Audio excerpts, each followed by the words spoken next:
ভাবি প্রথমবারের মতো আমাদের অফিসে এসছে আর ভাবিকে রসগোল্লা খাওয়াবো না তা কি করে হয়? কি বলো আজাদ? ভাবি তো মিষ্টি খায় না। কে বলছে? মিষ্টি আমার খুবই পছন্দ।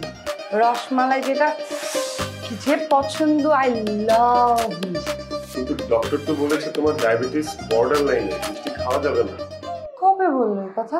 আরে মারুফ ভাই, এটা কি বললেন? ভাবি যদি মিষ্টি না খায় তাকে ঝাল খাওয়াবো। ভাবির গ্যাস্ট্রিকের প্রবলেম আছে, আলসার। কবে থেকে আলসার, গ্যাস্ট্রিক, ডায়াবেটিস কি কি বানায় দিচ্ছে তুমি? কি হয়েছে? কিডনিতে ব্যথা করছে দুদিন ধরে। স্যার আমি একটু বাসায় যেতে চাই, আমার বউ স্যার খুব ব্যথা করছে। যাওয়ার আগে একটা গুড নিউজ শুনে যান। কি গুড নিউজ স্যার? আরে হেড অফিসে বলে আপনার জন্য একটা প্রমোশনের ব্যবস্থা করেছি। এই খুশিতে ভাবি আপনার হাতের মিষ্টি একদিন খাবো আমরা। আপনি কোনো চিন্তা করবেন না ভাইয়া, সবাইকে মিষ্টি খাওয়াবো, প্রমোশন। আবার কি হয়েছে? হঠাৎ বুক চিনচিন করছে। বুক চিনচিন কিডনি পর্যন্ত করছে?